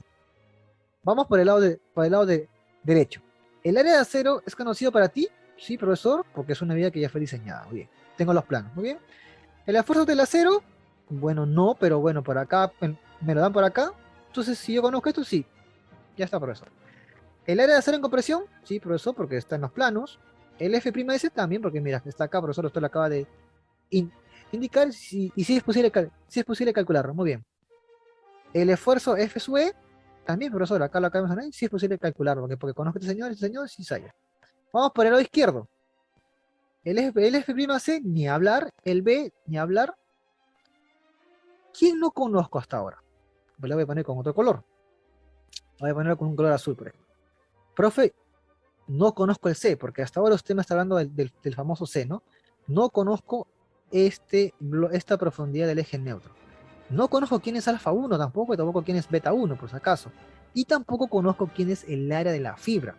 Pero de estos 4 bloques azules, yo te voy a mencionar que quién es el objetivo final de encontrar. O sea, ¿para qué estamos haciendo todo esto? ¿Para qué te explicó todo esto? ¿Por qué? Porque al final lo que tú quieres encontrar ¿qué cosa es? ¿No es este señor? ¿No es el área de la fibra de carbono?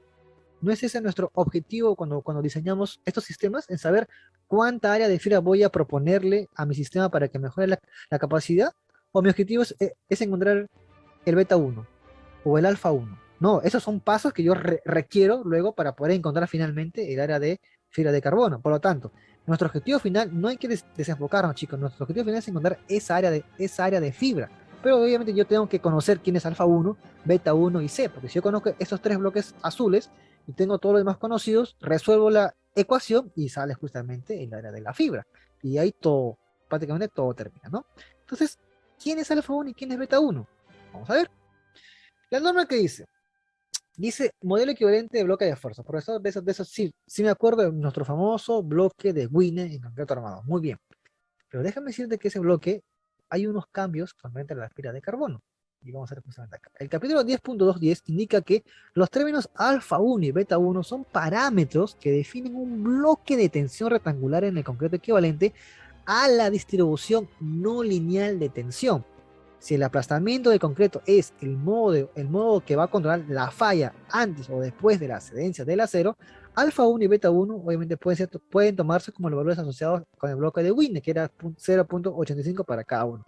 Eso solamente si que ocurre el aplastamiento del concreto como modo de falla predominante.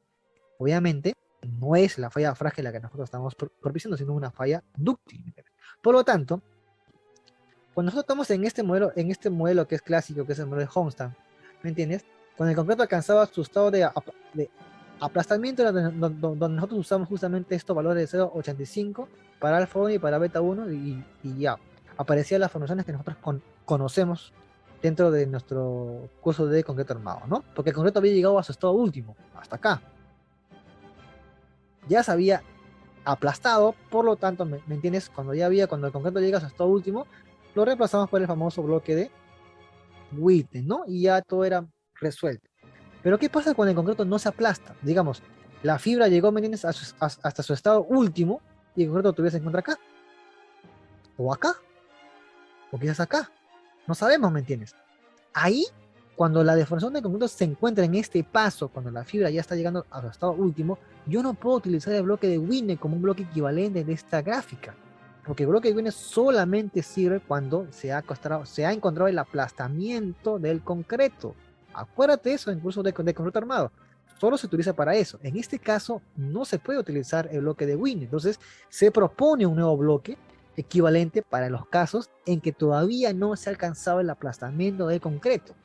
¿Cuál bloque, profesor? Si bajamos, dice, si se produce una ruptura del FRP, una delaminación de concreto o un desprendimiento del FRP, el bloque de tensión de Witten no dará resultados precisos. ¿Por qué? Porque si ha ocurrido ese desprendimiento o esa falla, ¿me entiendes? Es más probable que todavía el concreto no haya alcanzado su estado último. Entonces, es imposible proponer un bloque de Witten en este estado de la deformación de mi concreto, porque no estoy aquí, estoy acá, en algún punto estoy. Entonces, te indica que se puede utilizar una distribución de tensión no lineal en el concreto o un bloque de tensión más preciso apropiado para el nivel de deformación alcanzado en el concreto en el estado límite último, ¿no? Entonces, nace un nuevo bloque, ¿no? Entonces, ya autores han propuesto justamente esta equivalencia, porque obviamente aquí acuerda que el concreto no es lineal, es un estado no lineal, por lo tanto se va a proponer un bloque con parámetros de beta 1 y alfa 1, ¿no? No voy a entrar a fondo a estas ecuaciones, pero digamos son las fórmulas como se han encontrado cuánto vale beta 1, cuánto vale alfa 1 en función de un E'(S), ¿no? Como usted puede ver aquí. De esta manera, yo encuentro con esta gráfica que ya es conocida por todos ustedes, quién es el F sub E, el acero, el concreto, teniendo en cuenta este alfa 1 y este beta 1. Por lo tanto, si tengo la fuerza en compresión de mi concreto, ahora sí conozco ya estos valores, conozco beta 1, conozco alfa 1, conozco FC y conozco B. Tengo la fuerza del acero en compresión, la de tracción del acero y la tracción del FRP. Nuevamente, para el acero en compresión conozco a este señor y conozco a este señor. En tracción conozco a este señor y conozco a este señor. Para del FRP solo conozco a este señor. ¿Quién no conozco nuevamente? La pregunta, ¿no? Queda conmigo en cuenta quién es este señor y quién es este señor. Muy bien, se limitamos a dos variables, ¿no? La propuesta que yo hice, el cambio que yo hice, ¿me entiendes? En vez de proponer un bloque, una profundidad del C, porque yo puedo haber propuesto esta profundidad y yo tomé en cuenta que hacía un equilibrio de las fuerzas y tenía que estar encontrando el área de la fibra, perdón. Lo que se trató de hacer fue esto que usted puede ver acá. Como la variable a conocer es la área de la fibra, entonces vamos a enfocar todos nuestros esfuerzos para que se encuentre este parámetro, ¿no? Dejando todo en función de este parámetro. ¿Cómo es eso, profesor? Veamos. Acá te dice cómo se llama, como la variable no definida es el área de la fibra, la cual puede ser determinada mediante un proceso de iteración, ¿no? En donde la variable iterativa será justamente la profundidad del eje neutro. Vamos a dejar todo esto en función de C con el único fin de encontrar cuánto vale el área de la fibra, ¿no? Muy bien. El capítulo 10.21 te indica claramente de que la profundidad del eje neutro C se encuentra satisfaciendo simultáneamente las siguientes ecuaciones, estableciendo así el equilibrio de fuerzas internas y compatibilidad de deformación. Y aquí presten mucha atención. Esto que está acá, todos nosotros lo hemos visto desde el curso de concreto armado, lo único que estamos agregando es ¿quién? A la fuerza de la fibra, ¿no? Si tú das cuenta, todas las fuerzas están en función de C, porque estamos partiendo desde las deformaciones unitarias, los esfuerzos y luego las fuerzas. De acuerdo que esas deformaciones unitarias dependen, dice C, que hasta ahora no conozco.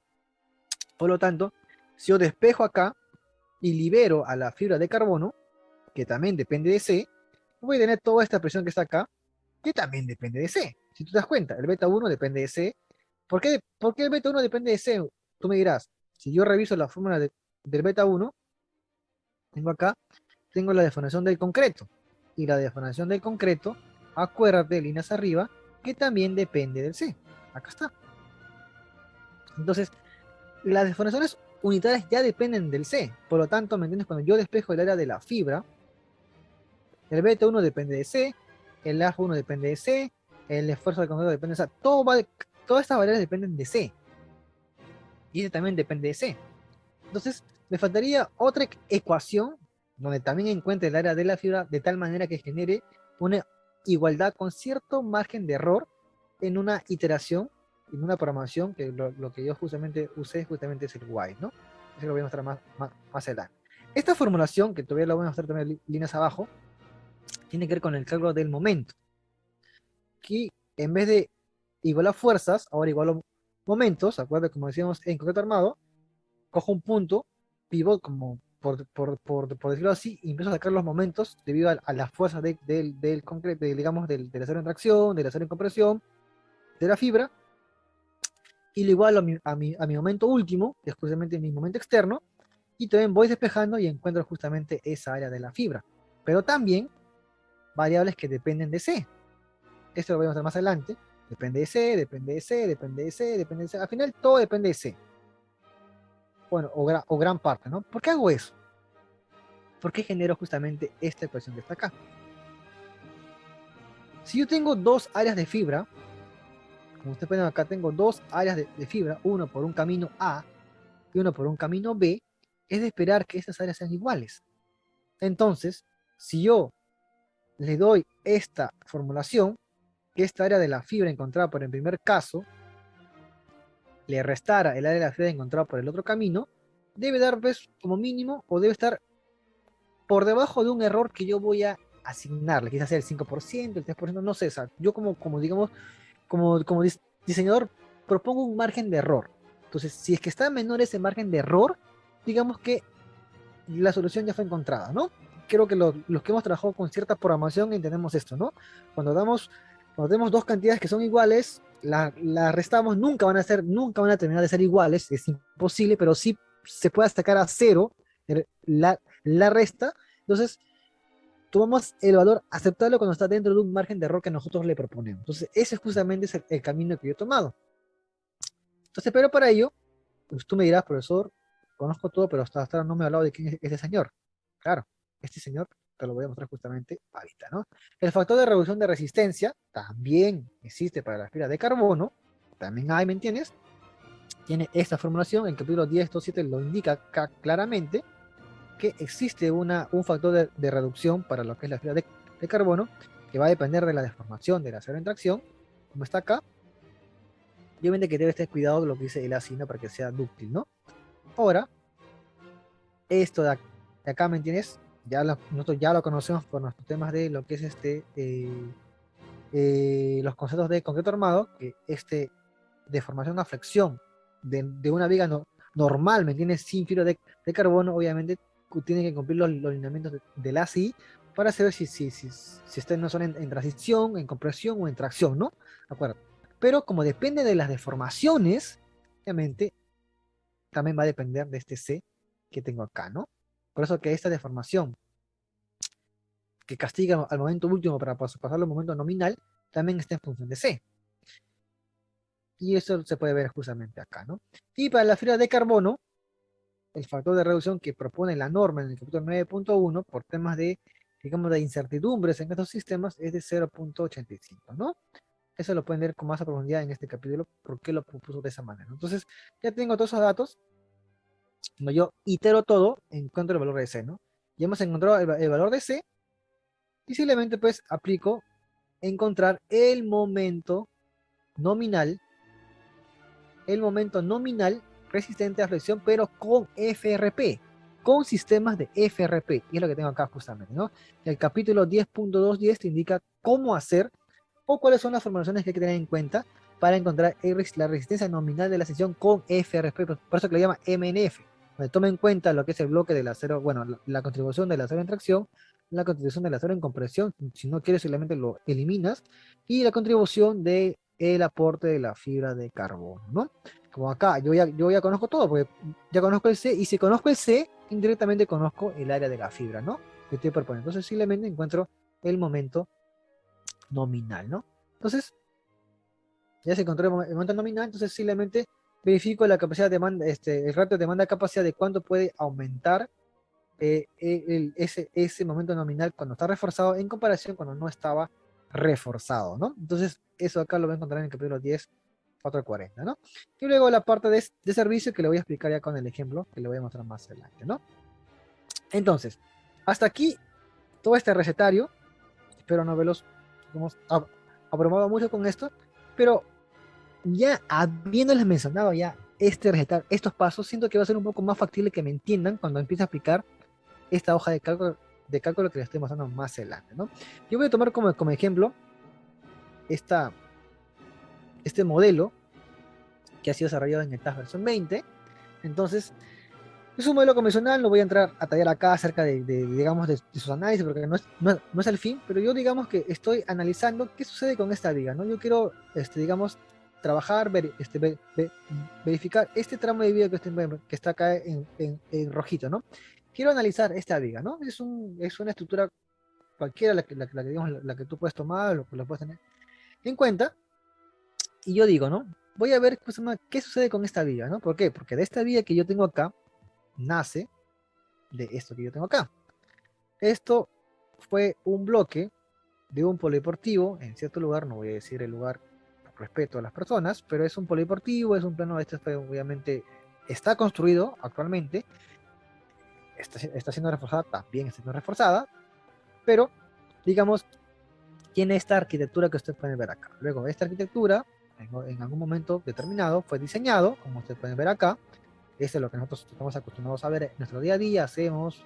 Entonces, esta viga que está acá, la viga 3 es la que yo voy a tomar en cuenta, ¿no? Es de 25 por 65, y es una viga que tiene esta distribución que está acá. Es la viga 3, donde tiene en la parte central, en la parte de tracción, 4 fierros de 3 cuartos, y en la parte superior, 2 fierros de 3 cuartos, como ustedes pueden ver acá, ¿no? Bien, esta viga que está acá es la que yo voy a tomar como ejemplo para que se logre cerrar la idea de lo que vimos en, en la explicación del recetario que les acabo, o de la guía de diseño que les acabo de mostrar. Quiero saber qué sucede con esta viga. ¿Requiere reforzamiento? ¿No la requiere? Y si la requiere, ¿qué hacemos y qué procedimientos vamos a seguir para lograr saber si es que mejoramos o no la capacidad a flexión en este tramo central de la viga, en este tramo central de esta viga, ¿no? Entonces, para ello, me apoyo de esta hoja de cálculo, solamente requiero los datos, la viga de su base, su altura, su recubrimiento. Tengo que tener en cuenta los aceros reales, el acero en tracción, son 4 fierros de 3 cuartos, lo voy a agrandar un poquito para que se pueda ver un poco mejor.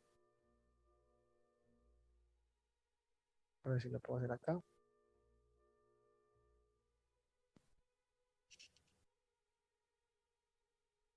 Ya. ¿Ven? Entonces, es 4 fierros de 3 cuartos en la zona de tracción y 2 fierros de 3 cuartos en la zona en compresión, ¿no? De que los aceros reales, con eso, como tengo los datos de las estrellas, pues puedo sacar incluso de manera exacta cuánto vale el peralte efectivo y el D' de la parte en compresión, ¿no? Pues eso ya no es tan, digamos, llamativo ahorita, ¿no? Estos los datos del material de mi concreto, ya los tengo, como pueden ver acá. Otras propiedades como la expresión última de concreto, la expresión siguiente del acero, que son propiedades que estamos acostumbradas a trabajar, ¿no? Con ello, yo primero tengo que encontrar cuánto vale el momento resistente a flexión de la sección que existe ahorita sin reforzamiento, ¿ya? Solamente quiero encontrar cuándo es ese momento que resiste. ¿Puedo encontrar el momento resistente, profesor? Claro que sí, porque tú tienes la sección de tu viga. Y acuérdate por tu uso de cuenta, que cuando tú tienes tu sección de tu viga, puedes encontrar cuánto vale el momento resistente de esa sección. Claro que sí. Con esta información que tenemos acá, ¿no? Ya no vamos acordando, ¿no? Le quiero el área de acero, la fuerza de fluencia y todos estos datos acá, y lo puede encontrar, ¿no? Obviamente esta tiene un procedimiento que no voy a entrar a tallar porque son cursos ya que hemos llevado en concreto armado, pero con el factor de disminución que es 0,90 encuentro el momento nominal. O sea, esa viga, en esa sección central, con el acero y con la disminución que tiene, aguanta 26.16 toneladas fuerza por metro, ¿no? Y un momento, entonces, castigando con el 0,9, tiene una resistencia a fricción de 23.54. Esa es la resistencia existente en esta viga, ¿sí? Yo voy a campo, estudio, digo, ¿sabes qué? Esta viga te aguanta 23.548 toneladas. Muy bien, cuando se hace una verificación, una inspección, se hace todo un procedimiento, tampoco voy a entrar a taller en eso, pero me di cuenta que en esa parte central tiene un momento último de 26.15. ¿Qué cosa me doy cuenta con eso rápidamente? Que el momento último, o sea, la demanda en sí está superando a la capacidad de la viga, porque la viga solamente me está aguantando 23.5 y yo estoy encontrando un momento último debido a mis combinaciones, debido a la demanda, a la exigencia de 26.15. Si yo saco los cálculos de los ratios, me doy cuenta que está por encima del 100%, por lo tanto, esta viga necesita ser reforzada de alguna manera. Como digo, puede ser cualquier tipo de reforzamiento. Yo en este caso estoy asumiendo o voy a tomar en cuenta el aporte de la fibra de carbono, ¿no? Para, para ese motivo, pues empiezo a tallar ya lo que hemos visto en nuestra guía, ¿no? ¿Cuáles son las condiciones generales para el diseño? Acuérdate, hablamos de un límite de reforzamiento. ¿Te acuerdas? Que, si bien es cierto, requiere ser reforzada, pero quiero saber si puede ser reforzada con fibra de carbono o no. Había que cumplir este límite de reforzamiento. Por lo tanto, yo creaba, ¿me entiendes? Digamos, hay un momento existente, claro, que es 23.5, que lo hemos encontrado acá, justamente eso es lo que soporta mi viga, pero yo requiero una demanda, ¿no? Que depende de esta combinación de 1.1 mdl, 0.65 dml. Entonces yo solamente lo que he hecho es generar una combinación, lo voy a dejar más acá porque me interrumpe, genero una combinación,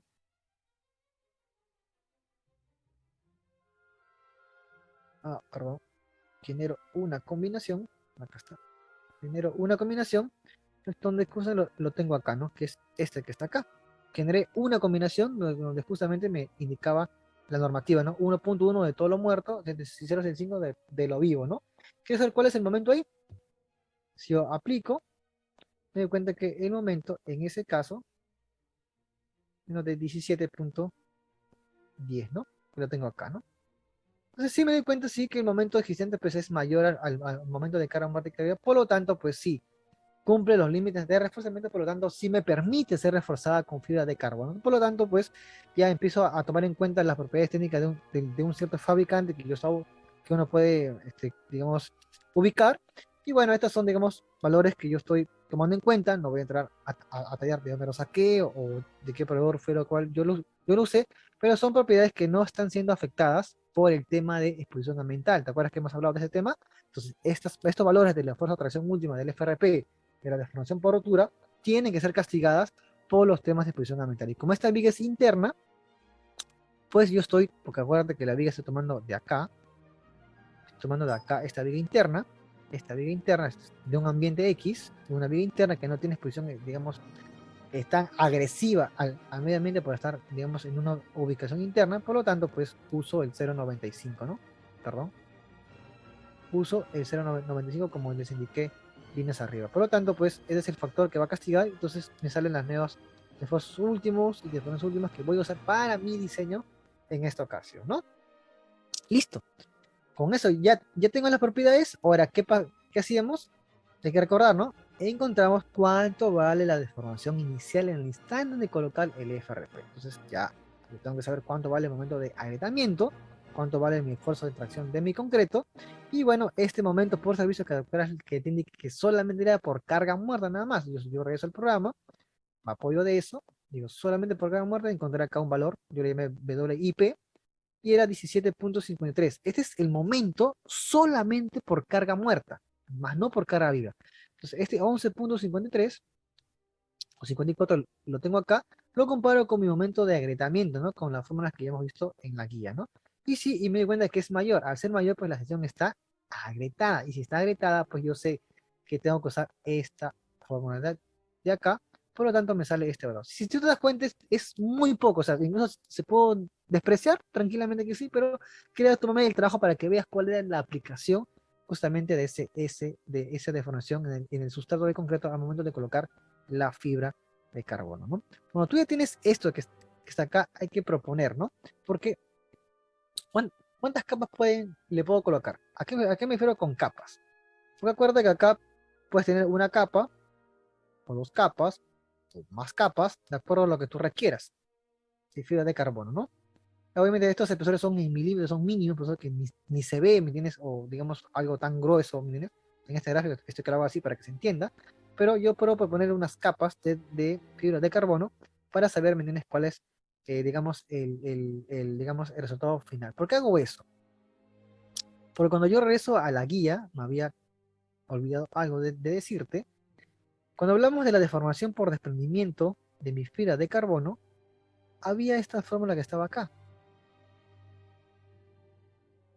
Y esto que está acá depende de un parámetro que se llama n. Y n es el número de capas de la fibra que tú estás proponiendo. Pero como yo todavía no sé cuánta fibra tengo, a ese es el único valor que yo le tengo que yo sí me atrevo a proponerle. Voy a ponerle 2 capas de fibra de carbono. Yo itero todo al final, porque acuérdate que lo que yo hacía al final era qué cosa, iterar, iterar esto que está acá. Profesor, ¿y cómo lo ha iterado? Bueno, te voy a mostrar en esta ocasión cómo lo hice, ¿sí? Voy a abrir acá la hoja de cálculo en MatCat y no quiero que te asustes un poquito, porque sé que es un poco tedioso quizás para los chicos que no estamos acostumbrados a la programación, pero esta es la ecuación que yo sé, pudo haber sido más corta, quizás sí, yo no soy experto en programar, pero digamos que fue la manera en la cual yo la encontré, ¿no? Si yo lo reduzco, ya te vas a dar cuenta que esto que está acá, pues es algo grande, ¿sí? Es algo grande, usé toda una programación apoyándome de la hoja de MatCat, que me permitió a mí poder encontrar cuánto vale el bloque, la profundidad del eje neutro, tomando en cuenta esos parámetros que dependían de C, ¿no? Acuérdate que estos parámetros dependen de C. Beta 1, alfa 1, F'C, todo dependía de C. Entonces había que hacer una iteración con white y hasta dándole un margen de error. Yo le propuse que sea hasta que el error sea de 0.001, incluso traté de ser muy fino, y me lo solucionó, dándome que era 11.59. Entonces, después de que yo ya iteré todo eso, ya lo, digamos, ya lo reformulé, encontré que en verdad, pues, ese bloque, digamos, o digamos, esa profundidad para ese número de capas digamos, y para esa condición, pues era de 11.69. Con este C, yo ya tengo todo. Pues acuérdate que todo dependía de C. Si yo encuentro la profundidad la profundidad del eje neutro, ya encuentro todo. Encuentro cuánto vale la deformación de mi concreto, cuánto vale la deformación del FRP, cuánto vale, ¿me entiendes? Cuál es el modo de falla, encuentro las deformaciones unitarias de cada una de ellas y empiezo a hacer el paso a los esfuerzos, ¿no? Como ya encontré las deformaciones, porque ya sé cuánto vale la profundidad del eje neutro, pues encuentro mi esfuerzo en la zona de tracción, la real, con el valor de C correcto, el esfuerzo de la zona en compresión y el esfuerzo en la fibra de mi carbono, ¿no? Y ya ahora paso a hacer el bloque equivalente, porque me falta encontrar cuánto vale el esfuerzo en el concreto.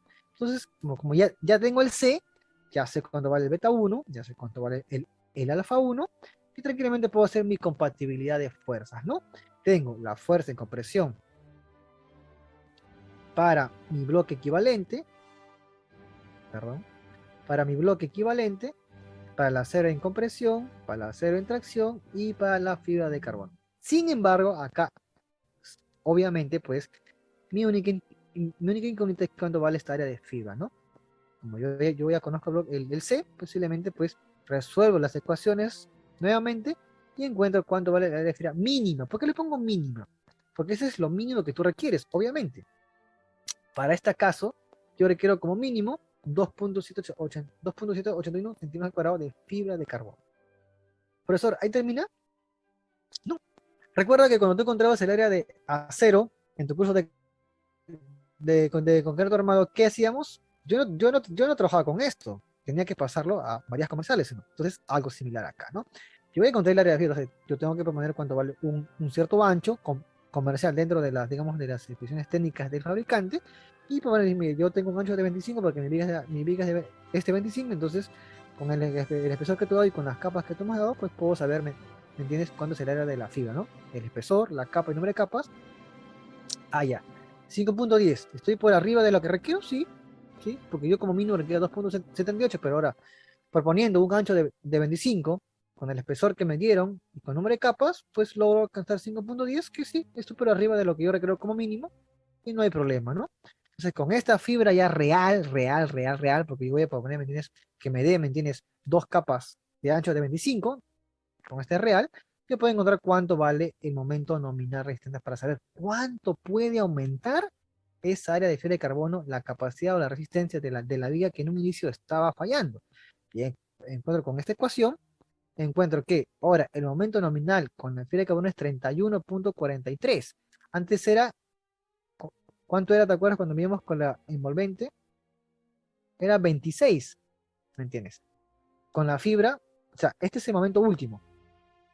26. Sin la fibra era como 23, si tú te acuerdas. A ver, hay que regresar acá para que te des cuenta. Sin la fibra era de 23. Hasta acá. El momento último era de 26, por ese motivo necesitaba ser reforzada. Sin la fibra era de 23. Con la fibra, asumiendo con las ecuaciones que hemos visto hacia ahorita, con la fibra llegó a 31. Por lo tanto, cuando comparo, bueno, el momento nominal, mejor dicho, el resistente llegaba a 28. Si yo comparo los ratios nuevamente, bajé de 100.11% al 92.44%, que es, digamos, es un ratio aceptable, ¿no?